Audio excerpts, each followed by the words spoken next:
بسم اللہ الرحمن الرحیم۔ السلام علیکم اسٹوڈنٹس، آج میں آپ کو اردو کے لیکچر نمبر 60 میں سبق تجدید عہد کا دن جو ہے اس کی پڑھائی اور وضاحت کرواؤں گی، جو کہ صفحہ نمبر 107 108 پر موجود ہے۔ ٹھیک ہے، تجدید کہتے ہیں جدید لفظ سے نکلا ہے نا، نیا کرنا، تازہ کرنا۔ ٹھیک ہے، یاد کرنا یہاں پہ مراد ہے۔ عہد وعدہ، ٹھیک ہے، یعنی وعدے کو یاد کرنے، تازہ کرنے کا دن۔ آج ہم اس کی پڑھائی کرتے ہیں۔ ٹھیک ہے، آج یہ ہے مرکب اضافی۔ صفحہ نمبر کھولیں 107، تجدید عہد کا دن۔ وقار اور سویرا ابھی اسکول سے واپس نہیں آئے تھے۔ ان کے امی ابو اپنے ایک عزیز کی عیادت کے لیے گئے ہوئے تھے۔ عیادت بیمار پرسی، بیمار کی خیریت معلوم کرنا۔ دادا جان گھر میں اکیلے تھے۔ بچوں کے اسکول سے آنے میں کچھ دیر باقی تھی۔ وقت گزارنے کے خیال سے دادا جان الماری سے اپنی پرانی تصویروں کا البم اٹھا کر دیکھنے لگے اور کچھ ہی لمحوں بعد اپنے ماضی میں کھو گئے۔ ماضی، گزرا ہوا زمانہ، گزرا ہوا وقت۔ اچانک دروازے کی گھنٹی بجی۔ دروازے کی گھنٹی مرکب اضافی ہے۔ دادا جان نے اٹھ کر دروازہ کھولا۔ وقار اور سویرا، وقار اور سویرا مرکب عطفی ہے۔ سلام کرتے ہوئے گھر میں داخل ہوئے اور دادا جان سے لپٹ گئے، گلے ملے۔ وہ دونوں بہت خوش تھے۔ دادا جان نے پوچھا، کیا بات ہے؟ کیا بات ہے کون سا جملہ ہے؟ سوالیہ جملہ ہے، اس میں حرف استفہام کیا آیا ہے؟ آج تو بہت خوش نظر آ رہے ہو۔ وقار نے بتایا کہ کل ہمیں 23 مارچ کی چھٹی ملی ہے۔ یہ سن کر دادا جان مسکرائے اور پوچھا، آپ کو 23 مارچ کی خوشی ہے یا چھٹی کی؟ وقار نے کہا، مجھے تو چھٹی کی بہت خوشی ہے، کیونکہ کل میں دیر تک سوؤں گا، دوستوں کے ساتھ کرکٹ کھیلنے جاؤں گا۔ یہ سن کر دادا جان سوچ میں پڑ گئے اور پھر اس کے سر پر دست شفقت پھیرتے ہوئے کہا، دست شفقت، محبت بھرا، پیار بھرا ہاتھ۔ ٹھیک ہے، محبت کا ہاتھ، پیار کا ہاتھ پھیرتے ہوئے سمجھایا، بیٹا، اچھا بیٹیا یعنی بچے کو مخاطب کیا ہے، اس لیے یہاں پہ علامت ندا یا علامت خطابیہ لگا ہے۔ دیر تک سونا اچھے بچوں کا شیوا نہیں، شیوا عادت، یعنی اچھے بچے جو ہیں وہ دیر تک نہیں سوتے، بلکہ صبح سویرے اٹھتے ہیں، نماز پڑھتے ہیں اور ورزش کرتے ہیں۔ پھر آپ کو یہ پتہ ہونا چاہیے کہ 23 مارچ کو یہ چھٹی کیوں ہوتی ہے۔ اس سے پہلے کہ وقار کچھ سوچتا، سویرا جو کہ صوفے پر بیٹھ کر دادا جان کا البم دیکھ رہی تھی، اچانک ان سے مخاطب ہوئی، دادا جان، ان تصویروں میں اتنے سارے لوگ کیوں جمع ہیں؟ یہ دیکھیے یہاں پہ کیوں حرف استفہام آیا ہے، تو سوالیہ نشان اس کے آگے لگائے، مطلب سوال کیا ہے اس نے اپنے دادا جان سے۔ دادا جان نے اس کے ہاتھ سے البم لے کر دونوں کو اپنے دائیں بائیں بٹھایا اور کہا، یہ 23 مارچ 1947 کے اس جلسے کی تصویریں ہیں جس کی وجہ سے کل آپ کو چھٹی ملی ہے۔ وہ دونوں حیرت سے دادا جان کو دیکھنے لگے، کیونکہ یہ بات ان کی سمجھ میں نہیں آئی تھی۔ سویرا نے پوچھا، 23 مارچ کا کیا مطلب ہے اور اس دن چھٹی کیوں ہوتی ہے؟ 23 مارچ 1940 کا دن مسلمانان ہند کے لیے بے حد اہمیت کا حامل تھا۔ مسلمانان ہند کے مسلمان مرکب اضافی ہے۔ اہمیت کا حامل یعنی بہت زیادہ اہمیت رکھنے والا دن ہے یہ ہند کے مسلمانوں کے لیے۔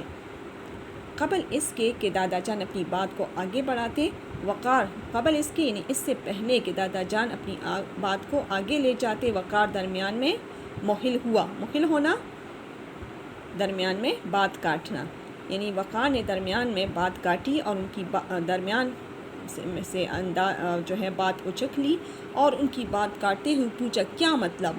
یعنی پوچھا کہ اس کا کیا مطلب ہے؟ دادا جان نے اشارے سے اسے خاموش رہنے کو کہا اور اپنی بات جاری رکھی۔ اس روز قائد اعظم محمد علی جناح نے اللہ تعالیٰ کے خاص فضل و کرم سے، فضل و کرم مرکب عطفی ہے، اللہ تعالیٰ کے خاص فضل و کرم سے، رحم و کرم سے برصغیر میں ایک الگ اسلامی مملکت کے قیام کا مطالبہ کیا تھا۔ قیام کا مطالبہ مرکب اضافی ہے۔ اچھا، مطالبہ کیا تھا یعنی یہ مطالبہ کیا تھا کہ ایک الگ اسلامی مملکت، ریاست جو ہے وہ برصغیر کے مسلمانوں کے لیے بنائی جائے۔ اس مطالبے نے تمام مسلمانوں میں ایک نئی روح پونک دی۔ نئی روح پونک دینا کیا مطلب ہے؟ نیا محاورہ ہے جس کا مطلب ہے ایک نیا جذبہ ابھرنا، یعنی برصغیر کے مسلمانوں میں ایک نیا جذبہ پیدا ہو گیا۔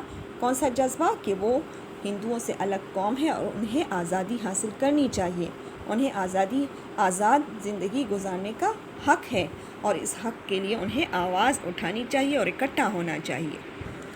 سویرا نے حیران ہو کر پوچھا، مسلمانوں نے الگ مملکت کا مطالبہ کیوں کیا تھا؟ پھر سویرا نے یہی سوال کیا کہ کیوں مسلمانوں نے ایک الگ ملک کا مطالبہ کیا تھا؟ دادا جان نے ان کو سمجھاتے ہوئے کہا کہ اگر تم صبر و تحمل سے کام لو تو میں آپ دونوں کو اس بات کی تفصیل بتا سکوں گا۔ دادا جان نے ان دونوں کو سمجھایا کہ تم تھوڑا صبر کرو، استقامت سے میری بات سنو، تو میں تم دونوں کو اس بات کی، تمہاری سوالات کی تفصیل بتا دوں گا۔ اس پر وہ، کیونکہ وہ بیچ بیچ میں سوالات کر رہے تھے اور ان کی بات بار بار کاٹ رہے تھے، اس پر وہ دونوں خاموش ہو گئے اور دادا جان نے بات شروع کی۔ کئی 100 سال پہلے مسلمان ہندوستان کے حکمران تھے، یعنی کئی 100 سال کی بات ہے کہ مسلمان جو ہیں وہ ہندوستان پر حکومت کر رہے تھے۔ ہندوستان کے حکمران مرکب اضافی ہیں۔ پھر انگریز تجارت کے بہانے اس ملک میں آئے۔ انگریزوں نے عیاری اور دھوکے سے یہاں کے حکمرانوں میں پھوٹ اور نااتفاقی پیدا کی اور پورے ہندوستان کو اپنا غلام بنا کر، عیاری چالاکی، پھوٹ ڈالنا، لڑائی جھگڑا اور نفرت پیدا کرنا، اور پورے ہندوستان کو اپنا غلام بنا کر یہاں کے حکمران بن بیٹھے۔ وقت گزرنے کے ساتھ ساتھ ہندو بھی انگریزوں کے ساتھ شریک کار بن گئے۔ شریک کار یعنی ہم خیال بن گئے، رازدار بن گئے۔ وہ ہمیشہ کے لیے مسلمان کو غلام رکھنا چاہتے تھے۔ اس بات نے مسلمان رہنماؤں کو یہ سوچنے پر مجبور کیا کہ ہندو اور مسلمان دو الگ الگ قومیں ہیں جن کا رہن سہن، رسم و رواج اور مذہبی عقائد ایک دوسرے سے یکسر مختلف ہیں۔ یکسر مختلف، بالکل مختلف ہیں۔ اگر انگریزوں سے نجات مل جائے تو ہندو مسلمانوں کو ہمیشہ کے لیے اپنا غلام بنا کر ان کا اسلامی تشخص ختم کر دیں گے۔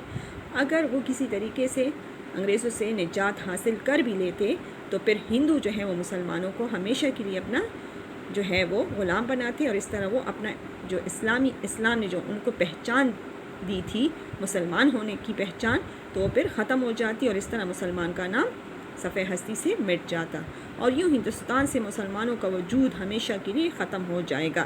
اس لیے ضرورت اس بات کی ہے کہ مسلمان اپنے لیے الگ وطن حاصل کرے، جہاں وہ آزادی سے اسلامی اصولوں کے مطابق زندگی بسر کرے۔ اس لیے مسلمان رہنماؤں نے الگ وطن کا مطالبہ کیا۔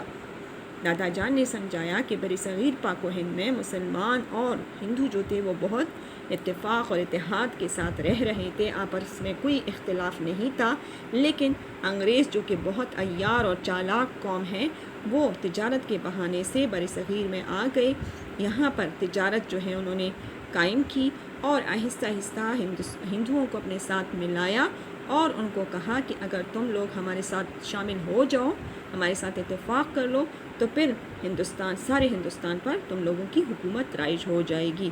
مطلب مسلمانوں اور ہندوؤں میں انہوں نے نفرت ڈال دی، نااتفاقی ڈال دی، اور اقتدار کی لالچ میں انہوں نے پھر مسلمانوں سے اختلافات شروع کیے، اور ان کا خیال تھا کہ وہ مسلمانوں کو پھر ہمیشہ کے لیے غلام بنا کر رکھتے، لیکن اگر خدا نخواستہ ایسا ہو جاتا تو پھر مسلمانوں کا جو اپنی پہچان تھی اسلام کی وجہ سے، اپنے دین کی وجہ سے، وہ پہچان ہمیشہ کے لیے ختم ہو جاتی۔ اس وجہ سے انہوں نے مسلمان جو رہنما تھے وہ اکٹھے ہوئے اور انہوں نے پھر مسلمانوں کے لیے الگ وطن کا مطالبہ کیا۔